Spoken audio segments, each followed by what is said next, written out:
today, the First Lady, and she's expressed a desire to sing our song.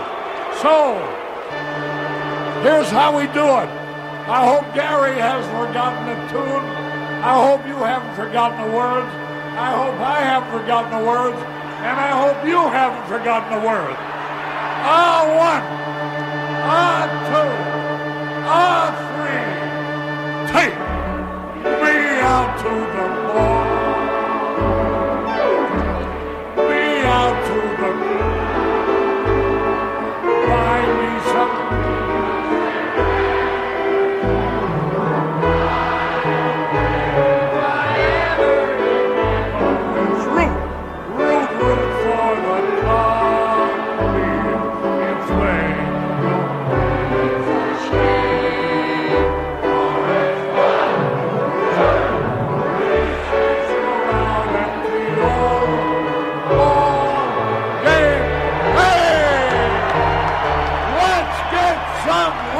The Monday Morning Quarterback on the 7th of May 2018 from WBRN Radio and on the Boston Red Network. We move along, Mary, Mary, Mary, Mary. Well, anyway, we're moving along. Over the weekend, we had a special report on Kent State and Jackson State. Kent State being in Kent, Ohio, about 15 miles from Akron, which used to be the rubber capital of the world. I'm not certain about that anymore. It's not the industrialized belt that it once was. Kent State occurred in 1970. And also, a few months later, Jackson State in Jackson, Mississippi. A historic African university. It was a college at the time. It's a university now, where 2 students were killed and several students wounded by Jackson City Police and also the Mississippi Highway Patrol. The students were fired on with a buckshot in Mississippi, and one student was killed there in front of the police line, and another student was literally killed behind the police line, a high school student. And at Kent State, 4 students were killed, and I believe 9 were wounded there. And what we did in the production was used Dan Rather's news conference prior to his speech at Kent State, and we also had audio from the Kent State committee there at Kent State, and what they had been able to do was find audio tape that a student made, and this audio tape was released in the early, I think, 2007. And you could hear the commanders saying, basically position and shoot. And that is actually what happened. These guard types were in a formation. They all turned simultaneously at once, and they shot. Now, the lie that was peddled, again, we've seen this type of situation before, quote-unquote, the comment fake news or alternative facts. The commanders of the guard that day lied and claimed that individual guardsmen just fired. Doesn't happen when you're in formation and you're commanded to fire.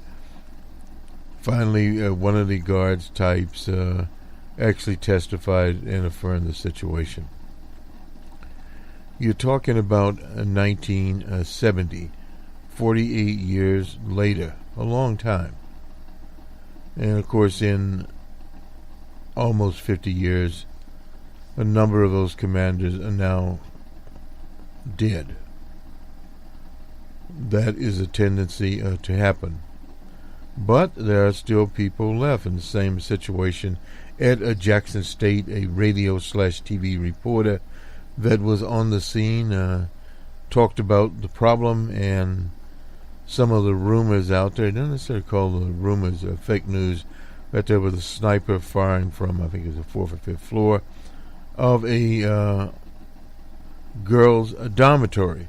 Would not have happened. Period. And there was never any forensic evidence to prove that. Just one of many theories out there. What we see akin to that in 2018, 2017 is police claiming, and this is what happened in Mississippi and at Kent State, self-defense. Literally self-defense. A very flaky situation. But if you look in the 70s, in 1970, a majority of the people at that time were still in favor, very close to the Vietnam War. And amongst the working class, we're pretty solidly there. And you can expect that as today in what is left of the Afghanistan campaign. But many of the soldiers that are there, what few are there, and what were there in Afghanistan, and also a different situation from the draft that was in 1970 on the so-called voluntary army, come from the working class. And you will find support there for the conflicts, but that tends to wane after time. So this is why, as Dan Ravis says, is a teachable moment, particularly for young people to understand what happened in 1970. We have a story tonight out of Seattle, and we're appreciative of the Seattle Times for bringing it forward, and we'll go to it. But firstly, we'll clean up a few things that have been around here. The first one is actually not that long. This is from ProPublica and Frontline, excuse me. This is an inquiry after an investigation. The Marine Corps now investigating active duty white supremacists in their ranks on the 4th of May. Story was, of course, co-published with Frontline PBS. The Marine Corps says it's opened a criminal investigation into the activity of Lance Corporal Pastolas, 19, identified as a violent white supremacist in a recent report by Frontline and ProPublica. Stationed in North Carolina's Camp Lejeune and assigned to the 2nd Marine Logistics Group, Pistolas had associated with an array of neo-Nazi organizations, including the National Socialist Movement, the Traditionalist Socialist Party, and the Atomic Wafer Division, a clandestine group that aims to incite a race war. That's according to interviews and analysis of video and online postings. Pistolas is under investigation by the Naval Criminal Investigative Service, which typically examines felony label offenses involving either the Marine Corps or the Navy. Through interviews, photos, the Marines' own online admissions, Publica and Frontline documented his involvement with various fascist groups and his participation in a string of assaults during last summer's lethal Unite the Right rally in Charlottesville, North Carolina. And there were also posts that he put online obtained by Unicorn Riot, an independent media organization. This is the second time Pistolas has drawn scrutiny from the Marine investigative units. He told ProPublica and Frontline he'd been questioned about his extremist activities several months ago by investigators, but the investigation was apparently dropped. Marine sources confirmed the existence of an early inquiry regarding Pistolas. Responding to news reports on the link between the atomic wafer and the armed forces, Representative Ellison of Minnesota urged the Defense Secretary Mad Dog Mathis to investigate Pistolas and his fellow neo-Nazis.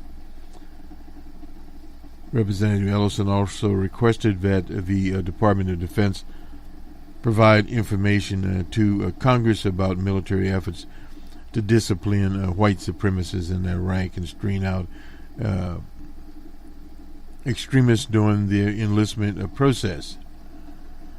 And he's asking that this be done, this is Representative Ellison, by the 21st of May. On we go here. This is from the upshoot in the New York Times. 83 million eviction records.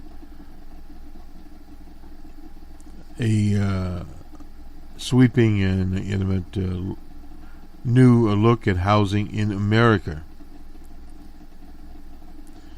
Dateline here is Richmond, Virginia. Before the first hearing on the morning docket, the line starts to clog the lobby of the John Marshall Courthouse.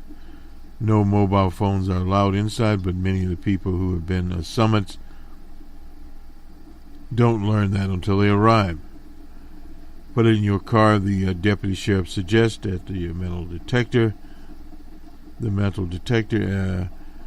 advice is of no help to renters who come by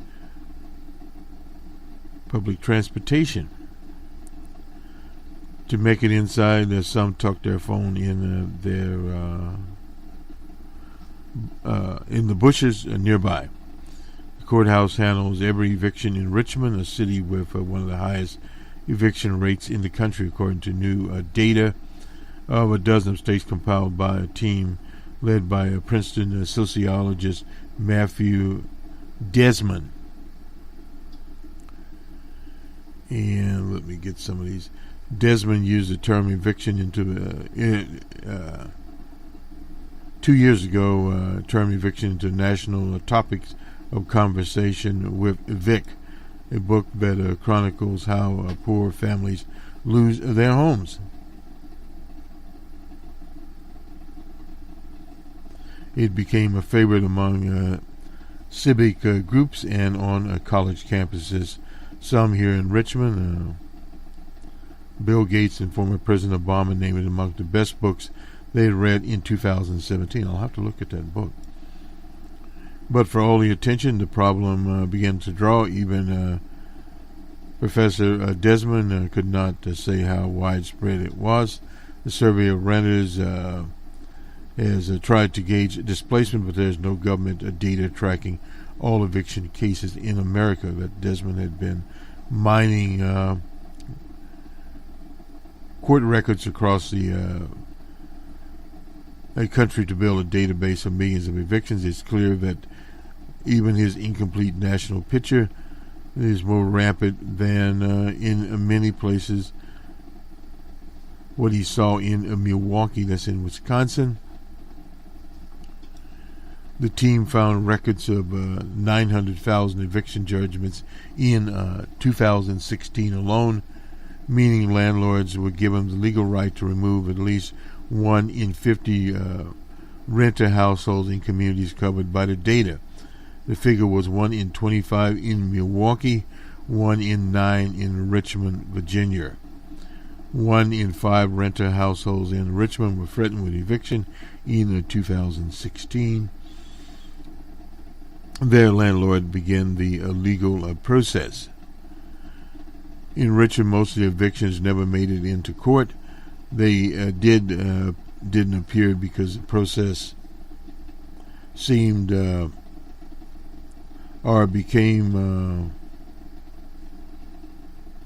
or because they didn't have lawyers to navigate, or because they believed it was not much to say when simply you don't have the money.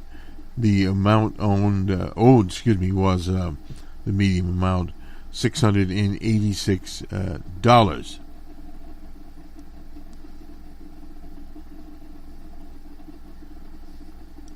The whole system works on default judgment and people not showing up. That is from Martin Wedgebrit, a director of litigation at the Central Virginia Legal Aid Society. Imagine if every person asked for a trial, the system would bog down in a couple of months, and that should actually happen.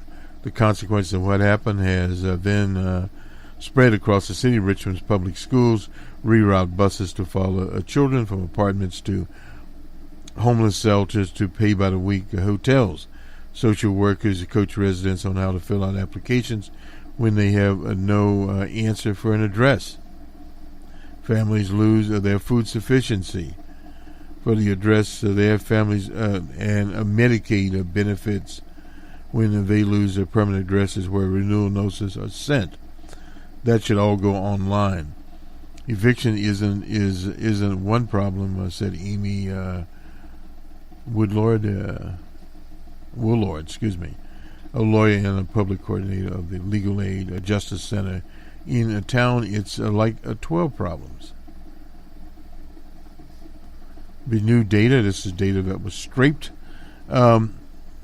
assembled from the 83 million court records going back to 2000 in the 18 years.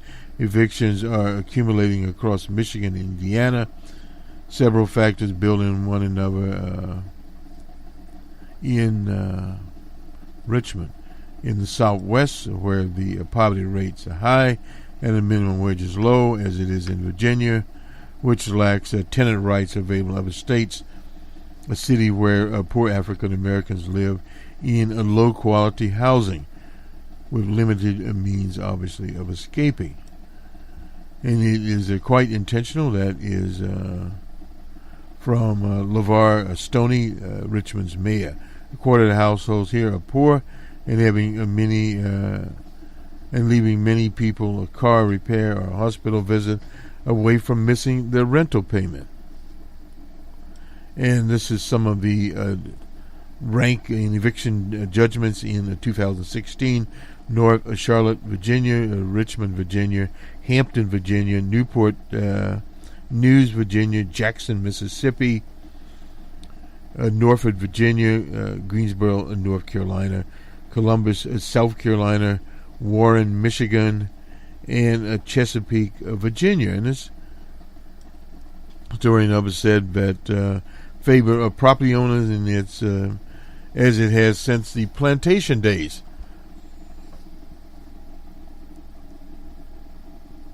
And the eviction calculations are probably conservative. They include only households that touch the legal process, not those in which people move with informal warnings. In other words, given the so-called written notice to move. In the eviction rates, Damon's counts the movement when the court delivers a judgment, not when the sheriff shows up. Tenants are often have often departed by that point, and shows a picture of some of the substandard housing here. One individual here, Kansas Williams, experienced the threat, the judgment, and the sheriff's visit when she fell behind on her rent in 2016, making a week at $178 a week at a convenience store, a job she could reach without a car. Some of that money went to a space heaters form installation she needed for holes in the wall, and it shows the place here run down. She brought photos of neglected repairs on her phone to the court. When she learned that she couldn't bring the phone in, she had hid in a trash can outside. When she arrived later to the court, a default judgment had been entered against her. I definitely understand my fault in it, Williams 43 said. The process is meant to be efficient, according to Chip Dix, a good name there, a lawyer in Richmond who works on property management issues and has written provisions in a state landlord's tenant law. Efficiency is a good public policy. He's not being evicted. Neither landlords nor tenant benefits from a drawn-out process that would burden renters even with more unpaid rent, late fees, and attorney costs. Landlords can't provide housing if they can't pay their mortgages. Landlords are the victims because they're the ones not being paid when they're supposed to be paid. Poor tenants here, however, are not ensured access to legal aid or shelter from steep rent increases. No rent control there. But there is no right as they have no rights as tenants in some states to deduct their rent, which in many states you can do that for repairs, and that is deliberate. That is into the process, the political process.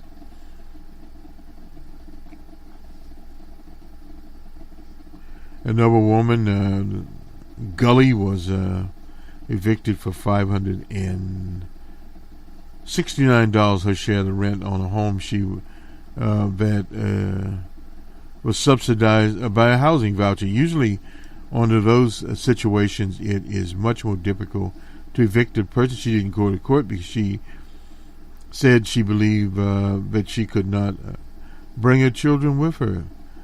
Before the disputed $569 was a recovering addict to pain pills. She got her GED, which she should do, her driver's license, a car while in that house, and when she remembers happily after the eviction, she said she relapsed. Sad.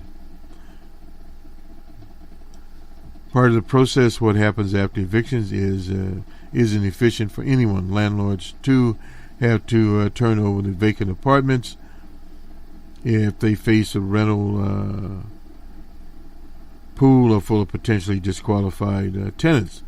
The Public Housing Authority in town, which is responsible for 9% of the eviction judgments, that is horrendous. Citywide, spends an average of 50 days turning over. The median amount owed by a public housing case are often worth the here, according to Damon's, was $328.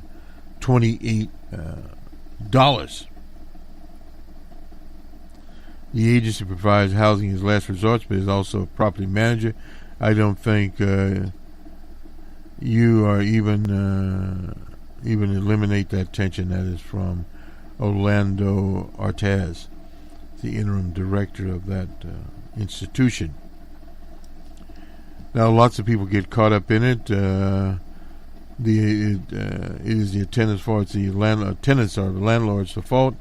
That is from Eduardo Raymond, an associate professor at Clemson University, who studied evictions in Atlanta, Georgia, where many of the same forces converge. I think it really doesn't matter, she says, because this doesn't work as a societal way of renting houses. This just simply doesn't work. No doubt about that. This is incidentally on the 7th of April. We've had this around for a while, so we're clearing these episodes up, finally. Let's move along here.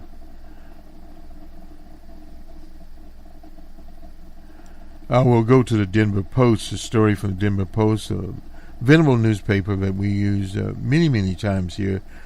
This is from the Public News Service on the 7th of May, today.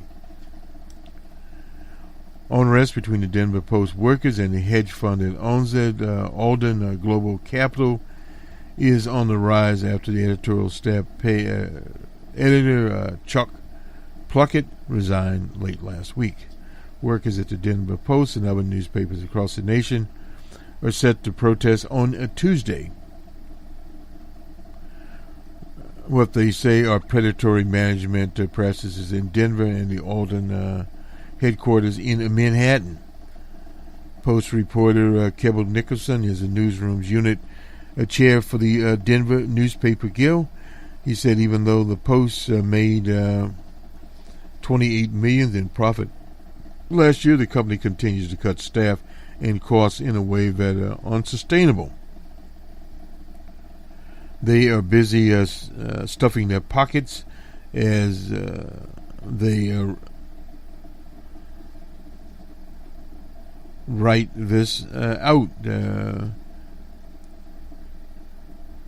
It is to the community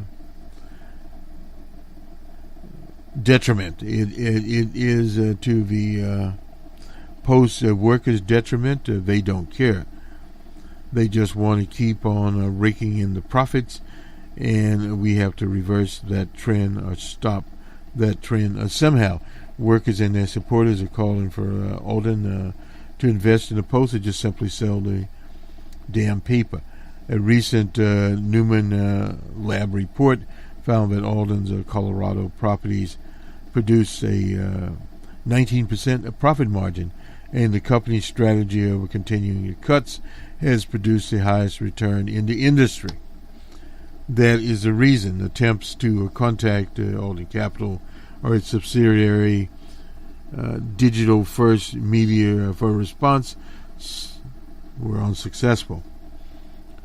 After the most recent layoff announcements, the Post newsroom is set to drop just 70 from a staff, 270 from a staff of 200, and other departments also have been dramatically cut. Nicholson argues that ending Alden's short-sighted business model is the only way for the Post to continue its mission for more than a century, serving as a watchdog and trusted information source for Denver and the state of Colorado. And we feel we help people make important decisions in the state.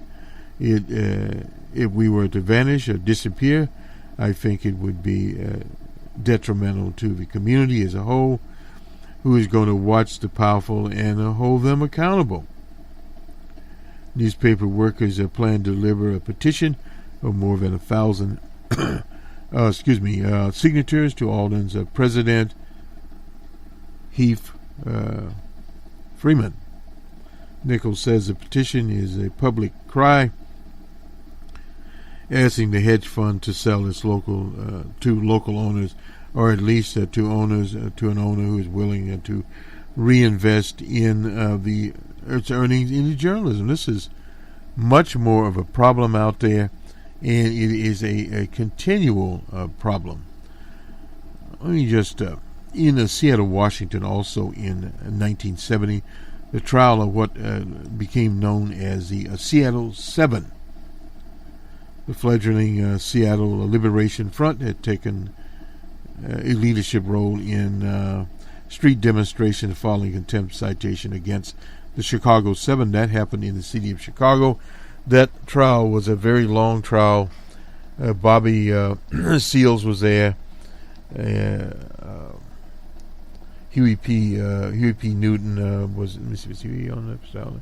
Yeah, and several Abby Hoffman, several members of what at the time was called the New Left, were on trial there, resulting from the protests of the 1968 convention there, that was later determined to be a police riot. Nonetheless, in Seattle, they were demonstrating there, and the day after street demonstration, on February 14th, in cities around the country, including Seattle.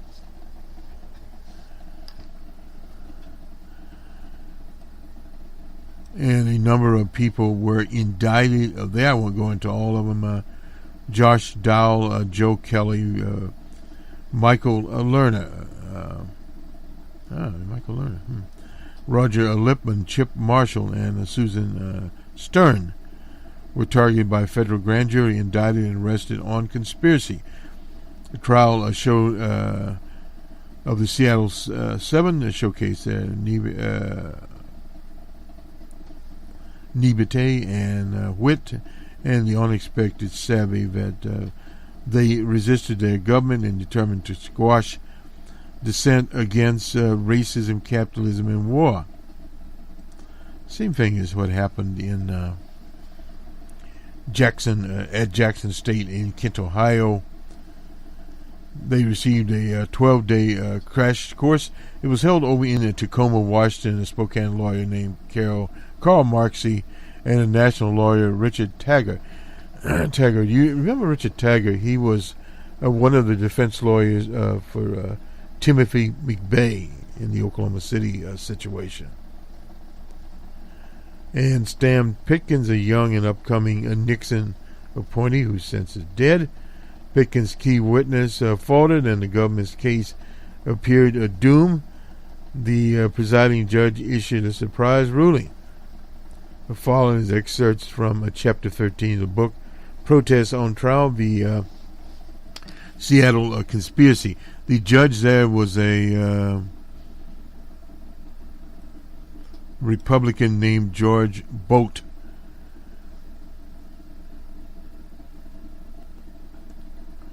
And he literally had people standing in the rain. Early in the morning, Jeff Dowell strolled out of the defendant's conference room and down the hall to the judge's chamber, determined to convince Boat to do the right thing by their cold and wet supporters who were stuck outside.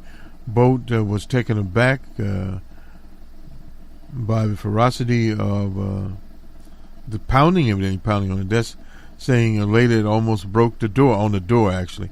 When he emerged with the help from marshals, he immediately cited Dowell for contempt, noting that his belligerent temperament throughout the trial. The judge said he had no intention of letting any of these spectators in.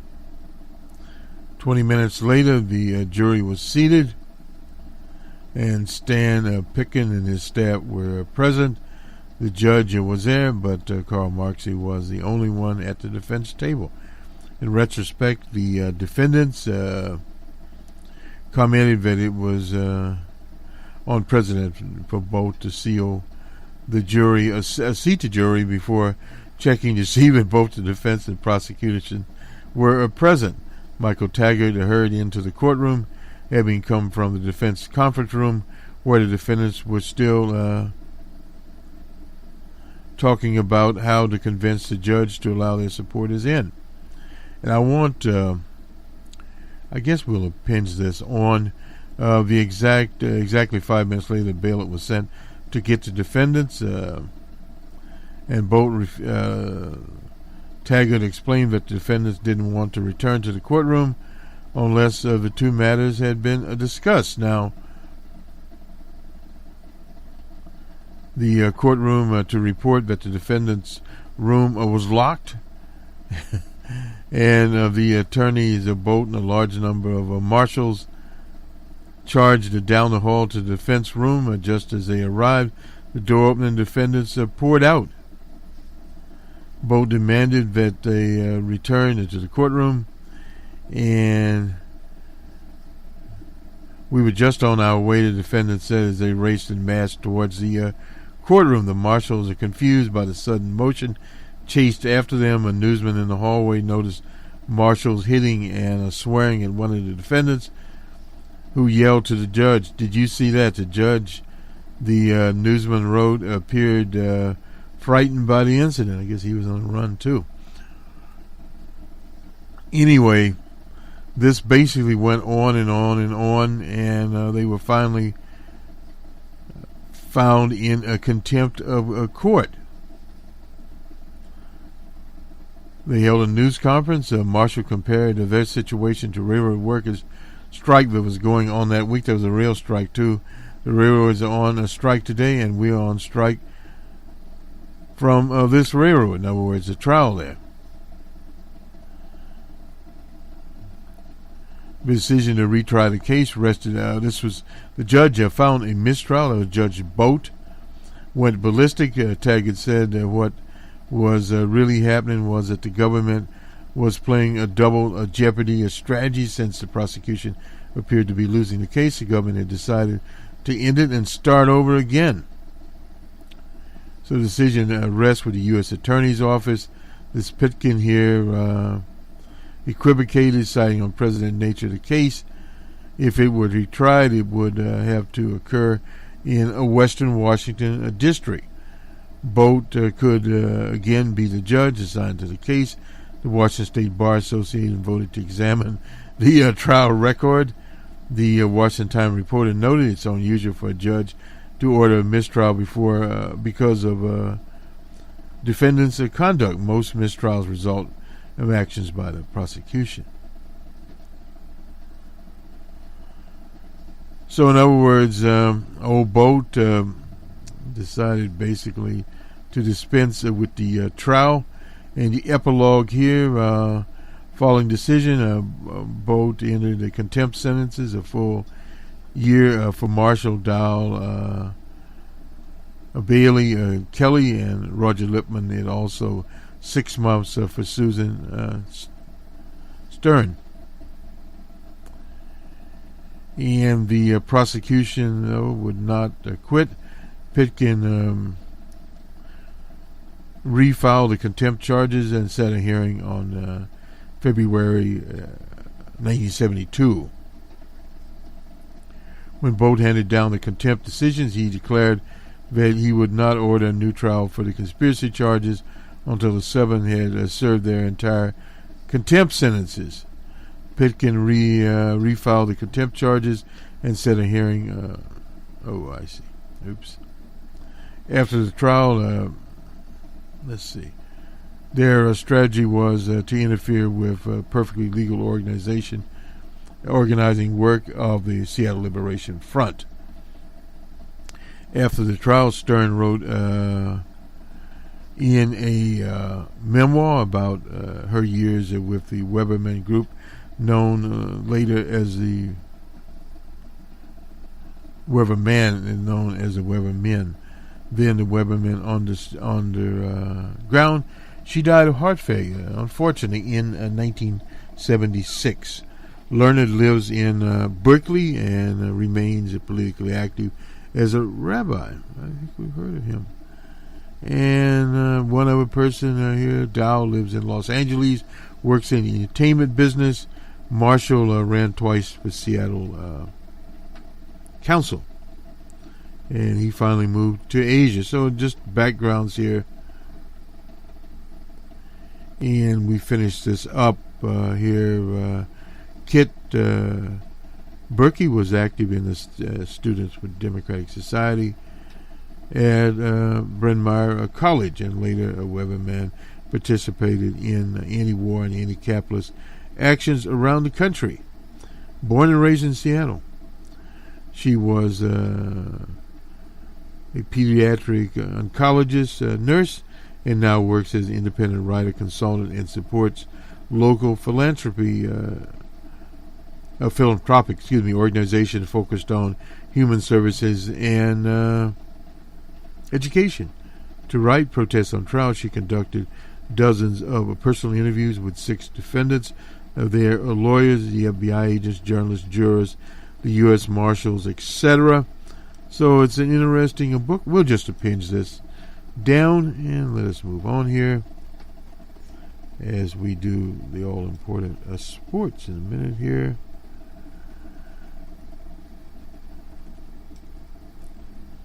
This is the Reuters poll here, data on the political core, and we looked at this. This week's Reuters political release presents something of an outliner of our trend. Every series of the poll has occasionally polls occasionally have outliners, and in our opinion this is one. So while we're reporting the findings in the interest of transparency, we will not be announcing the start of a new trend until we have more data to validate the pattern. And this is it. The poll has significant realignment this week across a number of metrics. Most pronounced is President Trump's approval rating at 48. Now, this is the sort of thing you'd get from Rasmussen. With all Americans, this number is, with registered voters, essentially the same as 49, corresponding with Trump's strong approval ratings. Evaluations of his job performance across the board are stronger this week, from the 57% approval for handling of the economy to 44% of the way he treats people like them. On the generic congressional ballot, our current poll is a 5-point advantage for the Democrats, the smallest lead in recent weeks. Americans also reporting being more happy with the direction of the country in the poll. Currently, 40% say it is going in the right direction. Public perception, the main problem facing America to be diffused with healthcare, terrorism, 17%, 14%, immigration, 11%. That's dropping. The economy, 11%. Speaking of attention, the current EPA Director Pruitt is front runner in this week's Reuters exit poll at 20%, which asked Americans who they believe will be the next fired or resigned. About the study, was conducted by for Thomson Reuters by Ipsos on they used to be in Europa on April 27 to May 1st. A sampling of 1,548 Americans, including 556 Democrats, 579 Republicans, 163 independents, 18 plus. In this case, the credibility interval of plus or minus 2.8%. For all adults, 4.7% for Democrats, 4.6% for Republicans, 8.8% for independents. So they have some indexing here. Clifford Young is the president of Ipsos Public Affairs, and Chris Jackson is the vice president of Ipsos. So that explains the poll. We'll throw it up on social media for your perusal. And usually a pollster will not admit they have an outliner going on here. They usually serve that for our people. We also have, not sure if we may have to get that later. We don't have it. We thought we did. This is from the people at Rasmussen. I don't know if we have it here. Here we go. The liars say we are outliners. Again, this is on April the 7th. It's a fairly long article. We'll just start it off here. The anti-Trump media, in a typical packed fashion, has been criticized. Rasmussen reports in recent days why Rasmussen, President Trump likes the job approval ratings we're reporting. In truth, the daily presidential tracking poll often finds Trump's public job approval rating several points higher than others. National pollsters, the same was true during the latter years of Barack Obama's presidency, but for some reason the big media didn't have a problem with that. Well, that was and was not. President Obama's ratings were held down by the media's reporting of his activities, particularly the birth certificate scandal, and after that, the Affordable Care Act. And then the Affordable Care Act, as the late great Jerry Pippin said, got some currency, and when it happened, the approval ratings went up some. Unfortunately for our readers, however, we survey the real Americans outside of the newsroom and beyond the beltways. Now, see, this is very interesting there as to what their sample is. The criticism from the anti-Trump Trumpers is nothing new. Rasmussen was constantly criticized through the 2016 cycle for showing that Trump and Hillary Clinton were in a neck-and-neck battle. Well, a lot of polls, of course, did that, not as much as they should have. 2 days before the election, a prominent Democratic operative sent out an email asking when we were going to apologize for being wrong all year. Well, who got it right? The 3 daily tracking polls, Investor Weekly. Investor Weekly is a good poll. The LA Times and Rasmussen. We were the ones who were taking the temperature of the electorate every single day, not dropping in for a handful. Well, the polling, no doubt, were incomplete, and the Business Daily, very good poll done there. Not Rasmussen. We'll have to look at their latest poll. The rest of the polling industry was way off on the 2016 election. A lot of that was because they weren't polling. Despite all the metacoping, the public beasts beating throughout, nothing much changed the way they counted their numbers. Well, part of that is a problem. Some of the pollsters did not have a higher percentage of working class people. But remember, that was a very unusual race in that you had a number of things going on there. Voter suppression pollsters don't usually measure that. And you had a disputed election in that the Democratic Party was wounded by Hillary the Monster Clinton. Not the best candidate. Then you had the Clinton server. You had a lot of distraction going there, and then you had incompetence on the part of the Clinton campaign that exacerbated some of her losses. Those are some of the things that contributed there, and Trump's base held. Well, one of the things to remember about that base was in that base were many people that voted for Barack Obama twice. That's something to be remembered here. And Rasmussen reports Rasmussen is no longer there anymore.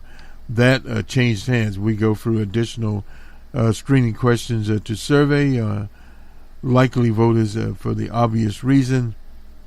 They're the ones who response counts. That's where the election rubbish hits the road.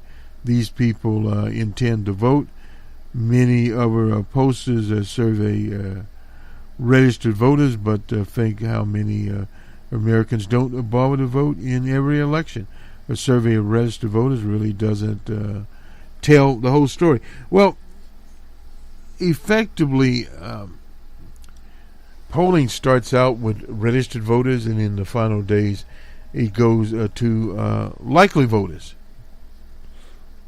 Rasmussen Report did a survey in late August of 2016 in which we asked likely voters compared to previous presidential campaigns, are you moving likely or less likely this year to let others know how you intend to vote? Do you feel about the same as 17%? 17% of Republicans, nearly 1 in 5, said they were less likely in 2016 to tell someone how they intended to vote. This compares to 10% of the Democrats. If you're looking at, well, that is always the case. We had that out in California in something called the Bradley effect. Period. Like many other posters, we now draw a sizable percentage of our survey results from special demographics. That's called weighting. Balanced internal panels to capture the growing number of likely voters who no longer have landline phones. These panels are increasingly important because both reach young, likely voters and do while maintaining their personal privacy. Just like in the voting booth, unlike many of our competition, there is a link to each survey question with the first, second, and third paragraph of each analysis. Each poster brings their own analysis to the numbers crunching, what we refer to as our special sauce. In 2018, and the forces that oppose Trump are calling out outliners again. The president is not surprisingly liked our numbers, no doubt about that. Anyway, that sort of shows what's going on. But when you get yourself out as a pro Trump poster, a little different situation. We'll do the sports then, because it's fairly short this time around. The Rockets lead the series 3-1. That's the Houston Rockets. The score there is 100 to 87 for the Jazz. So that series is moving down. The Warriors 118 to 92 over the Pelicans. The same thing, 3-1 there. And the Golden Knights and Lightning advance in their series. This is in the NHL. The Bruins, our pro Bruins, are out 4-1 series. They win it. The Lightning wins that series. And the Golden Knights of Vegas, the score there was they shut out the Sharks, and they also advance the Western second round game there, and the Eastern second round game there. So that was in. Incidentally, tonight, I think we talked about this in 14. Dexter Fowler, one of the players that used to be a Cub, we felt was the center, the anchor of the Cubs team, is now in St. Louis. He's now a Cardinal. And in the bottom of the 14th, he hit a 2-run homer, walk-off homer, and that was the game, literally. Let's do the baseball scores here.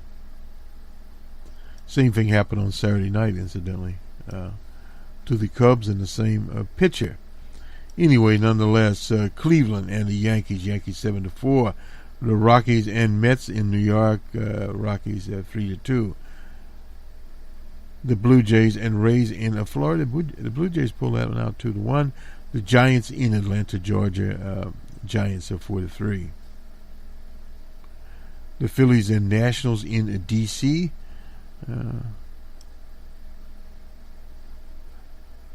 The former Fed Chair Bernanke is happy. 5-4 Nationals over the Phillies. The Pirates and the Brewers in Milwaukee, and the Pirates shut out the Brewers 9-0. Incidentally, the poor Cubbies in a 4-game losing streak. The Twins and White Sox on the south side of Chicago was Twins 5-3. The Tigers and Royals in Kansas City 5-2.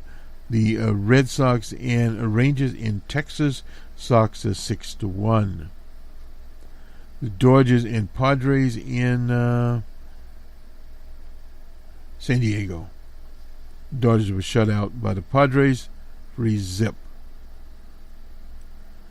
And the Orioles and Athletics in Oakland, it was Athletics 2-1. The Marlins and Reds in Cincinnati. Marlins 8-5 in that contest. The Astros and D-backs. D-backs been winning a lot of games lately. They pulled it out 3-1 over the Astros, which is a very good team. The Angels and Mariners in Seattle. It was all Mariners 8-2 here. And again in 14, the Cubbies and Cardinals in St. Louis. And it ended up 4-3. The Cubs had 9 hits, no errors, and the Cardinals had 10 hits and 1 error there. Mr. Myers was the winner. Farrell, the son of a former manager in Boston, was the loser. He lost also on Saturday night. So a lot was telling there. Let me just...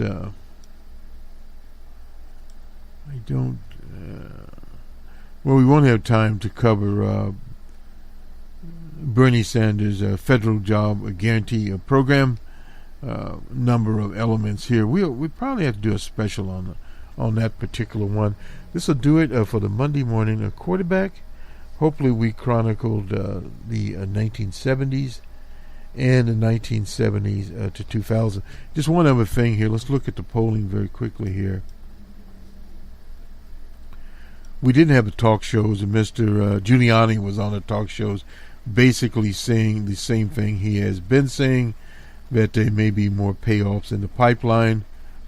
Stormy Daniels was on Saturday Night Live playing herself. And these are some of the polls from Saturday. This is the Runners poll at 49 for DJ Trump. And had the Democrats ahead by 6. And the congressional approval rating, that's always in the tank at 31. Right direction, wrong right direction's at 41. If we go to Friday, actually dropped the Rasmussen poll. Rasmussen poll was at 51. And a Pew, more of a realistic poll on Friday, had DJ Trump at 42. And the Monmouth poll this is generic balance. Sorry about that. Democrats ahead by 8. And we go back to Wednesday. I'll just do the approval here.